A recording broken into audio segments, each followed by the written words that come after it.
دیفچوونی ئەمڕۆتان پێشکەش دەکەم تا دێت ڕەوشی سووریا و کوردستانی ڕۆژ ئاوا ئاڵۆزتر دەبێت. پرسی کورد لەم پارچەی کوردستان تاوەکو ئێستا نەشوناسی دیارە نە دیارە بەرەو چ ئاقارێک دەڕوات. ئایا ئەمە دەردی کوردبوون و بێدەوڵەتیە دیسان کوردی لەم ناوچەیە ئاوا دەربەدەر و ئاوارە کردووە یاخود دیسان پیلانێکی ئەقلیمی نێودەوڵەتیە لا کورد لا ڕۆژاوای کوردستان لەوێ کراوە. هاوچێشەکان چۆن دەگەوڕێن؟ کوردستانی ڕۆژاوا چۆن دەتوانێت خۆی بگونجێنێت لەگەڵ هەموو ئەو هاوچێشە ئاڵۆزانەی کە دەستی چەندین زلهێزی ئەقلیمی و دنیای تێدایە. سەرکردە سیاسیەکان بۆیان نەیانتوانی لەم چەند ساڵە یەک ڕیز بن بۆ ئەوەی هیچ نەبێت ئەوەی ئێستا ڕوودەدات ڕوونەدات. لەگەڵ سیامەند حاجۆ شرۆڤەکاری سیاسی کە لە ڕێگای ستۆدیۆکانمانەوە لە ئەڵمانیاوە ڕاستەوخۆ لەگەڵمان دەبێت گەنگەشەی ئەم پرسانە دەکەین. بەڕێز حاجۆ و کاتت باش. ئێستا نزیکەی مانگێک ئەنجومەنی ئاسایش داوای ئاگربەستی لە سووریا کردووە. پێتان وایە ئەم ئاگربەستە لەبەر چاوی ڕەشی کوردەکانە یاخۆ جارێ دەیانەوێت زلهێزەکان ئەوانەی دەستیان لەم جەنگە هەیە خۆیان ڕێک بخێنەوە بۆ گەڕی دووەمی شەڕێکی تر لەم پارچەی تری کوردستان.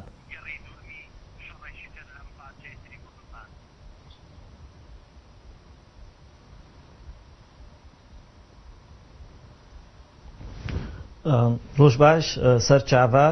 کێ خۆشحاڵم دۆز ئیرۆکارم میێوانەوە بم. وەکە ئونزانن UN ئاگربەست بریارە ئاگربەستێ هەیەش بۆی سووری بەس لە عەفرینێ و دەردۆرا عەفرینێ هێشەر بەردەوامە و ئەف ئاگربەستە هەناکێ ترک حەتانها پێک نائێنن ژبەر ئەو دبێژن ئەم شەڕێ هێزەکە تێرۆر دکن و ئەمنیامە یا دەوڵەتا ترک خەتەڕێ دەیە و لۆمە ئەم نابینن پێویستە ئەم ڤی ئاگربەستی پێشداری وێ ببن ینی ئەم شەڕ بسەکنێن. بەڵێ تورکیا بۆ شەڕەکەی ناگوازێتەوە بۆ شوێنانەی کە خودی پەکەکەی ڕاستەوخۆ لێیە بەڵام گواستێتەوە بۆ خاچی وڵاتێکی تر کە تۆمەتباریان دەکات بەوەی کە پەکەکەن کە وەکۆ دەڵێت تیرۆریستن. بۆچی شەڕەکەی بردۆتە ئەوێ و یاسا نێودەوڵەتەکان چۆن ڕێگا بە وڵاتێکی تر دەدەن شەڕ بگوازێتەوە بۆ وڵاتێکی تر؟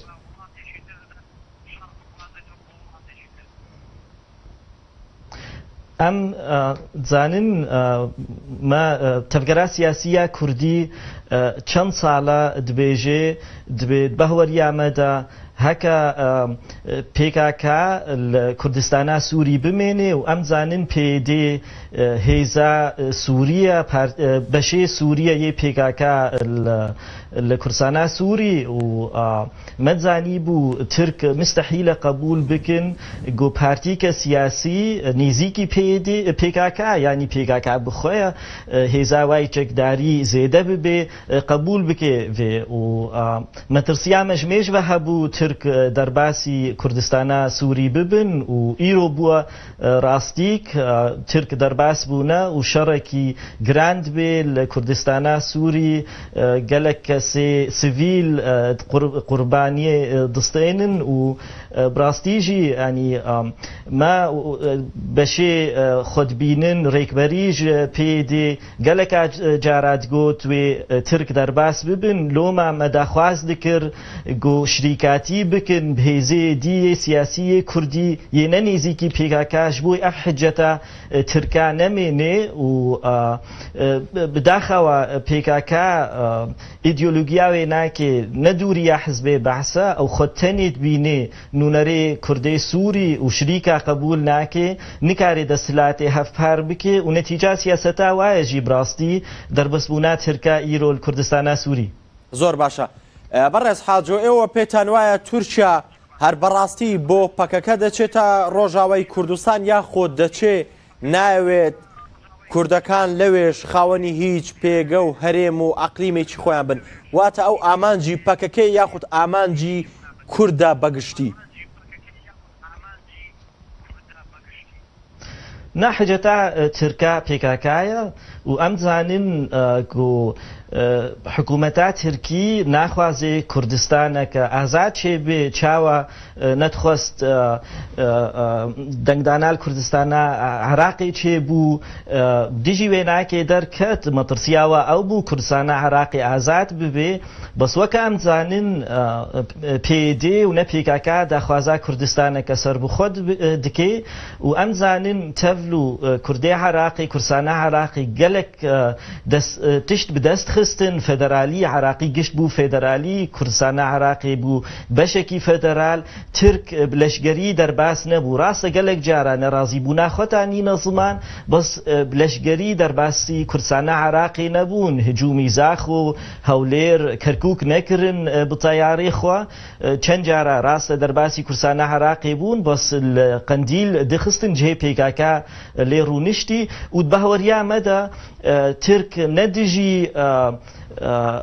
کوردستانە سووری گۆ ئیدارەکە وێناکێ هەبێ کوردی سووری ئیدارە خۆ بکن ئەم خۆش بەهەوەرن دژی کوردستانەکە سووری سەر بخۆنە بەس پێکاکا وێ داخواز ناکێ و ئەس بخوا شخصیت بەهەوەریامدا سەبەبەکە ئەساسی پێکاکایە چاوە هێزەکە لەشگەری ترکی شەڕ بکێ و ئالیەدی تر قبول بکێ 20,000 لەشگەرێ وای چێ ببن چەکێ گران بکەونە دەستێ واتە ئەو دبینن خەتەرە سەر حکوومەتاوە ناکێ و ئەف سەبەبێکی ئەساسیەت بەهەوەریامدا دەرباس بووناوە کوردستانە سووری. زۆر باشە. ئێوە پێتان وایە نەبوونی سیاسەتێکی زەڵاڵە لە هەمبەر پێدە بۆیە ڕۆژئاوای کوردستان دووچاری ئەم شەڕە بووە؟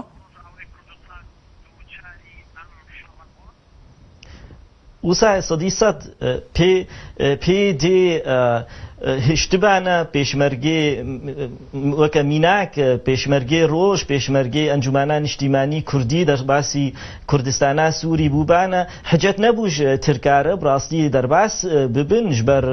هێزەکە نەب پێکاکاوە گرێدایە و چاواژی بێت حکوومەتێک لەشگەری خۆ بشێنێ وڵاتێکی دی نەولۆ هەسانیە بڕاستی و وەکەمە دیت ڕووسی رازی بوون ئەمریکیژی رازی بوون و سەر ئاستانە دەوڵەتی پرۆتێست و کەسی نەکرد دەرباس بوونە ترکە بەس ئەم خۆش بەهەوەرن گۆ ئیدارەکە هەف بەش هەبانە لەشگەرێکی هەف بەش هەبانە نە ئەمریکی وێ پێرابانە دەرباس بن نە ڕووسی و سەر هێزان ناودەوڵەتیژی وی پرۆتێست بووبانەش بەر نها ترکارن بێژن پێکاکە هێزەکە ئۆروپا و ئەمریکا وەکە هێزەکە تەرۆر تێناسکردن وڵاتێمە شەڕ دکێ لۆمە ئەم دەرباس بوونە ئەف سەدی سەد مەسئولیەتا پێدێ و ئەف مەسئولیەت وێ پێدێ و پێکاکە تەحموول بکێ. زۆر باشە. ئێوە بۆ پێتان وانییە پیلانێکی تری زلهێزەکانە لە ڕۆژئاوای کوردستان لە کورد کراوە بۆچی پێتان وایە تەنیا پەکەکە هۆکارە؟ ئایا پێتان وانییە وڵاتانی ئەقلیمی دژی مافەکانی کورد ڕێک کەوتون بۆی کورد نەگا بە هیچ لە سووریا؟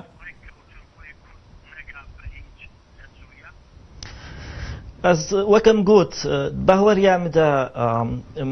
پێکاکە ینی پێدێ مەجالدا بانە تەفگەرا سیاسی کوردی کارێ خۆ بکێ وەکە ئەمزانن گەلک سیاستمەندار یێ ڕێکبەریش دکردن هەمبەری پێدێ هاتنە کوشتن کێمای حتا ئیرۆ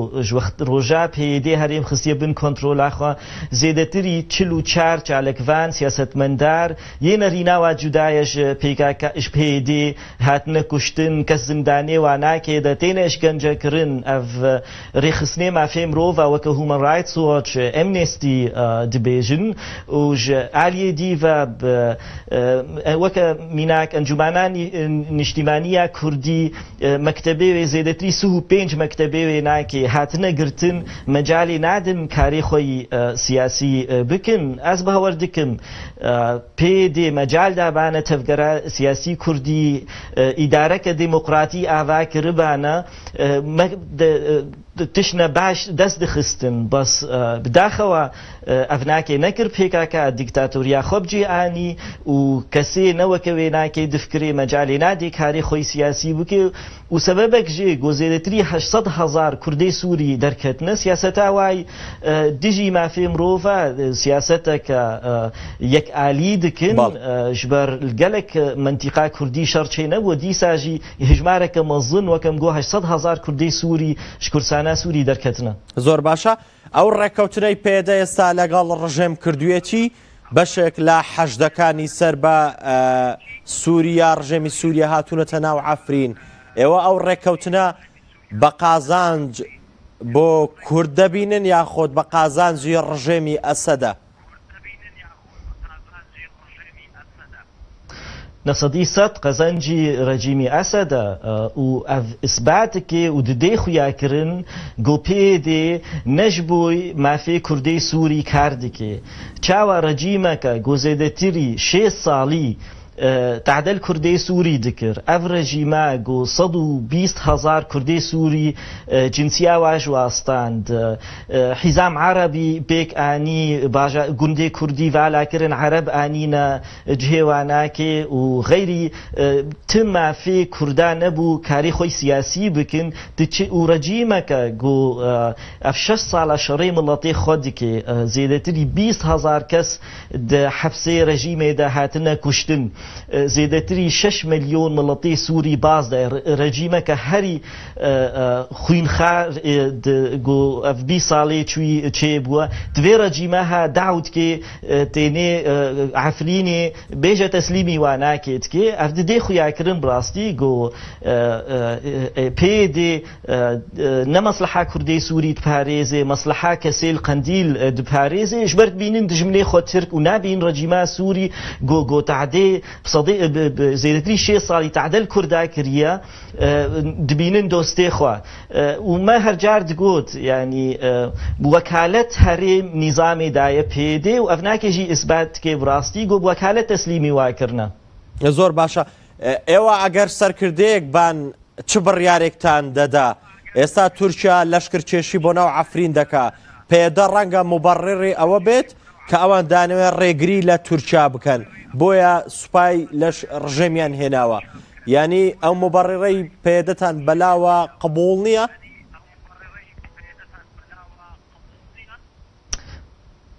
بەوەریامدا هەکەم بخوازن لە کوردستانە سووری ئاشیتی چێبێ و ئەم نەخوازن حکوومەتا ترکی ڕەژیما ترکی تەدەخلی کوردی ینی دەرباسی کورسانە سووری بێ لەشگەرێ خۆم بخوازن ئەف شەڕێها بسەکنێ لە عەفرینێ دوێ دتش ببن یەک ژێ دوێ تورک دەرکەون ژ عەفرینێ ژ ئالیە دیڤە دوێ پێکاکە ژ کورسانە سووری دەربکەوێ و ئەم کاربن هەرێمێ کوردی سووری هەرێمێ بپارێزن و هێزەکە لەشگەری کوردی وەکە پێشمەرگێ ڕۆژ دەرباسی عەفرینێ ببن ئەو هەرێمێ بپارێزن ژبەر بەهەوەریامەدا حتا پێکاکە سەیتەرێ سەر کوردستانە سووری بکێ وێ ترک بمێنن وێ شەڕێ خۆ فەڕەحترژی بکن وەکەم زانن هەدانوستاندن بە ئەمریکیارە هەیەش بۆی دەرباسی من بج ببن و بەلکی سوبە دەرباسی کۆبانی و قامشلۆژی ببن هەکە پەیمانێک چێ نەبێ و بەهۆریام دەدوێ پەیمانێکە ناودەوڵەتی چێ بێ دوێ چەند ئالی هەنە لەڤڕونن ژ بۆی ئەف پەیمانە هاچێ بێ یەکژێ ئەمریکینە یەکژێ ڕووسن ژ ئالیە دیڤە پێکاکایە ترکن و حکوومەتە هەرێمێ کورسانە عێراقی دوێ ئەف هەر پێنج ئالی لەڤڕونن و پەیمانێکی حازر بکن و ینی پەیمانێک چێ ببێ و دوێ ئەف پەیمان بەهۆریامدا ناڤەڕۆکای ئەو بێ پێکاکاژ هەرێما کورسانە سووری دەرکەوێ و ڕەژیما سووریژی ڕەژیما ترکی دەرکەوێ و هەرێمی تەسلیمی کوردی سووری بکن. زۆر باشە بەڕێز حاجۆ ئێوە لەو باوەڕەدان کە ڕژێمی ئەسەد و تورکیا ڕێککەوتنێکی ژێر بە ژێریان کردبێ دژی کوردستانی سووریا واتە بۆی عەفرین لە هێزە کوردیەکانیش بسێنەوە دواتر تورکیا بگەڕێتەوە؟ ئەس باوەڕ ناکەم ڕێژیما سووری بە ترکی پەیمانێک چێکر بن لەڤهاتنەك هەبێ هەکە لەڤهاتن هەبێ لەڤهاتن نەقبێنا پێدێ پێکاکا و رەجیما سووری دەهەیە ژبەر ئەمزانن وەختا ڕۆژا شۆڕەشا سووری دەست پێ کرد ترکی پشگرتیارێک بەریا سووری کرد و ئالیێ دیڤە پێکاکا و نیزامی نزیکی هەفتوو بوون و عفرین ئیسباتێکی گۆڕێکەفتنێک نەد نەقەبێنا حکوومەتا ترکی و سووری دەهەیە ڕێکەفتنێک نەقەبێنا پێدێ و نیزامێ دەهەیە. زۆر باشە. ئێوە ڕوئیەکمان پێ بڵێن کورد قەزیەی کورد لە کوردستانی سووریا لە ڕۆژاوای کوردستان بەرەو کوێ دەڕوات؟ ئایا ئەگەر ئەم حاڵە بەردەوام بێت هیچ شتێک دەمێنێ وەکو پرسی کورد وەکو قەزیەی کورد لە سووریا؟ واتە ئەم سیاسەتە ئەگەر بەردەوام بێت کورد بەرەو چ ئاقارێک دەڕوات؟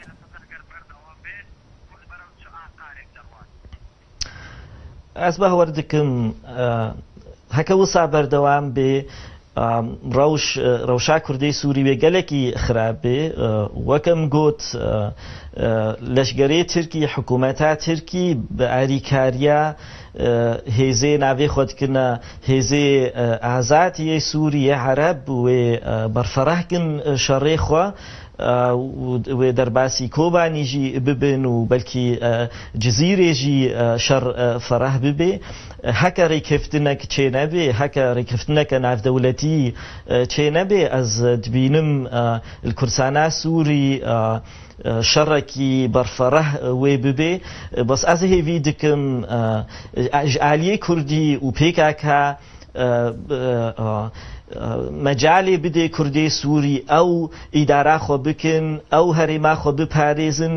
گەلێک جاراتەی گوتن دبێ تە هێزێ لەشگەریە کوردی سووری نینە کاربێ هەرێما خۆ بپارێزێ بەرەڤاژی وێت بەهوەریان مدا کێمایی 6-7 هزار پێشمەرگەی ڕۆژل کوردستانە عراقی هەنە و دووەختێکی کوردە کارێ ببێ 20 هزار ئەف لەشگەرێ ئەف کارن هەرێما خۆ بپارێزن و دێ پێکاکە هەرێ کارێ کوردستانە ترکیە لێدێ کاری خۆی سیاسی بکێ و کاری خۆی چەکداری بکێ ئەو شغلێ وێ ناکێ ئەم تەدەخلی شغونێ کوردی ترکی ناکن ئەم هێویتکن ئەو ژی وێ نەکن هەکاف ناکێ نەبێ وێ شەڕ بەرفەڕەح بێ بەهوەریان دەل کوردستانە سووری. زۆر باشە بەڕێز حاجۆ پێمان بڵێ یاسا نێودەوڵەتیەکان قانونی دەولی چۆن ڕێگا بە تورکیا دەدات ئۆپەراسیۆن لە سووریا بکات بۆچی وڵاتان UN ئەنجومەنی یاساییش شتێک ناڵێن بۆ ئەوەی ڕێگری لە تورکیا بکەن؟ ئایا ئەوان گلۆپی سەوزیان بۆ تورکیا پێکردووە یاخود تورکیا بە باڵادەستی و بەهێزی خۆیەوە و ئیشە دەکات؟ نامزان بەری ترکی دەرباس ببن لەشگەرەی خۆ دەرباسی عەفرینێ ببن دانوستاندن بروسارەکردن و ئەمریکیارێژی کردن ئەمریکیا پێشی ژوارە داخویاکردن گوت عەلەقەی مەژ عەفرینێ نینە ئونکارن لەشگەرەی خۆ دەرباس بن و حتا درۆژاژی بەری لەشگەرەی ترکی دەرباسی عەفرینێ بن هژمارێکش لەشگەرەی ڕووس لێ دەبوون واناکێ خۆڤەکشاندن ئەف دێ خویاکردن گۆ دانوستاندنێ ترکا هەردوو ئالیارە هەبوو هەردوو ئالی ڕازی بوون و گوهێزەی ناودەوڵەتی پرۆتێستۆ ناکن ینی مەجال دانە ترکا دەرباس ببن ژبەر پێکاکایە ترک دبێژن پێکاکا هێزەکە ڕەهابیە شەردەکێ ترکیا و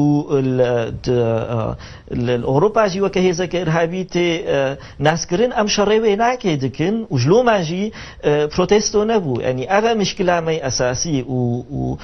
و ڕاستیەکژی هەیە بڕاستی ینی ئەم زانن پێدێ هێزا پێکاکە یا کوردستانە سووریە و ڕۆکێم حاوەلە نەکرد نەیە پێگێ و نە پێدێ جودا ببنش پێکاکە نەگۆم حاوەلە نەکرد نکارن بکنج بەر هێز یەک هێزە و ئەف حجەتە و ئالیە دیڤە ئەو بخوا نەیاساییە دەرباسبوونا ترکە ژبەر یەک ژێ سووری داو نەکردیە ترک لەشگەرێوا دەرباس بن یادت دووە یه پێگێ ینی پێدێ هجوم نەکردیە هجومی ترکی نەکردیە ژعاردێ سووری و یاسیە منداتێکی UN نینە دەرباس ببێ ئەو نەیاساییە بەش ئالیە دیڤە ترک دبێژن دبێ ئەمنامنی دەولیت خەتەڕێدەیە ژبەر پێکاکە زێدەتری 20 هزار لەشگەر عالیە دی سینۆرن و ئەم شەڕێ پێکاکا دکن نە شەڕێ کوردی سووری دکن. زۆر باشە. لەم چەند ڕۆژە ساڵح موسلیم دەستگیر کرا، بەڵام ئەمڕۆ میدیاکان باسەوە دەکەن کەەوە ئازاد کراوە. پێتان وایە گرتنی و کاریگەوە ئازادکردنی چەند کاریگەری دەبێت لەسەر ئەم شەڕە، لەسەر ئەم شەڕە ئێستا لە عەفرین بەڕێوە دەچێت؟ ئەس باوەڕدکەم گرتنا ساڵح موسلم شەڕی عەفرینێڤە نەگرێدایە ئەف پێلەکە ترک داخواز دکن کادرێ سیاسی یê پێدێ وەرنەگرتن داخواست کێژ وڵاتەی ئەوروپی وژ ئەمریکیە گۆ پێدێژی بکەوێ لستە ئەرهابدا و ناوێ ساڵح موسلم پێلەکە بەری شەڕی عەفرینێ دابوونە ئینتەرپۆل و ژبەرد گوتن ساڵا 2006 تەقینێک لە ئەنقەرا بوو، یەکی کوردی سووری یەکی ئەندامی پێگێ ئەف تەقینە هاکریە، بەس خویات کێ ئزباتێ ترکانە قەوین بوون ژبەر گۆراوێ ناکێ ژبەر vê تەقینە ها ناوێ ساڵح موسلم دابوونە ئینتەرپۆل، بەس خویات کێ ئزباتێ وا ناکێ نا قەوین بوون ناخەوەکی دیوی ساڵح موسلم بەردەوامە بانت حەبسێدە و ڕادستی ترکاژی کردبانە، بەس چیک ئیسبات کرد گۆ وڵاتێکی دموقراتیە گۆ دەستگەهێوێ جودایە، یعنی وەکە کێمایی دادگاوێ ناکێ نە بریاری سیاسی دەستێنێ گۆرا ئیسباتە بریاری خۆ دەستێنێ و خویات کێ ئیسباتێ ترکا زەعیف بوون ژبەرلۆ ئەو بەردان ئیرۆ. زۆر باشە. بۆچی قەزیەی سووریا و ئالۆز بوو کۆبوونەوەکانی ژنێف کۆبوونەوەکانی ئەسیتانە ئەو کۆبوونەوانە هەمویان بێ ئەنجام بوون تاوکو ئێستا ئەم قەزیەی بەلایەکان نەکەوتووە، هۆکارەکە چییە؟ ئایا زلهێزەکان بەرژەوەندی و مەساڵحیان کەوتۆتە ئەوەیە کە جێی پێ خۆیان قایم یاخود ئەوە تا سووریا سوورە لە سەرمانەوەی خۆی ڕژێمەکە مەبەستم؟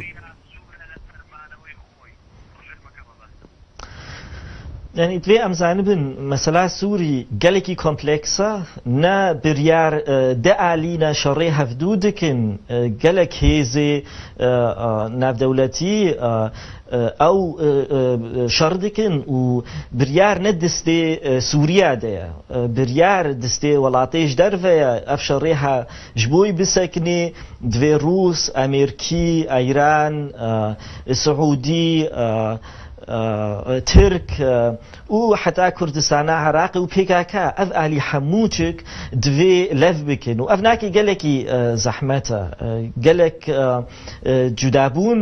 نەقبێناوا دەوڵەتە هەیە نەرینە وای سیاسیژە جودانە و هەرێکی توخوازێ دەورەکەوا ناکێت سووری دەهەبێ ژبەر ولۆژی جنێف سەر ناکەوێ ژبەر جنێف دەعالیتێن درونن پەڤرە گۆ بریار نەدەستێوادەیە ژ ئالیکی ڤە سووریایە ژ ئالیە دیڤە ڕێکبەریا سووریا ڕێکبەریا سووری کیوا کۆنترۆل دکێ نەدەستێ خۆدەنە ترک وا کۆنترۆل دکن و سعودی و قەتەر وا کۆنترۆل دکن ژ ئالیە دیڤە سووری تهێزاوێ ناکێ نەمایە ڕووس و ئەیرانی پشتەڤانیاوێ ناکێتکەنی ئەو تالی وا کۆنترۆل دکن ژبەر ولۆژی باوەریامدا ئەف شەڕێ هاناکێ ئەف شەڕێل سووری دبێ ناسەکنێ ژبەر گەلێک مەسلەحێ جودا هەنە و ئەو دەوڵەتێ مگوتن دوێ ئەو لەڤڕونن ئەس بەهۆر ناکەم پێویستی هەیە ڕێکبەریا سووری و نیزام لەڤڕونێ ژبەر ئەف بریاریوان نەدەستێوادەیە دوێ ئەف هێزێ وڵاتێ مگوتن لەڤڕونن و بریارێ بستێنن ژ بۆی ئاگربەست و بریارێ بستێن ژ بۆی پێشە ڕۆژا سووری. بەڕێز سیامەند حاجۆ شرۆڤکاری سیاسی لە بەرلینەوە لەگەڵمان بووی لە دیفشون زۆر بەخێر بێن. سپاس.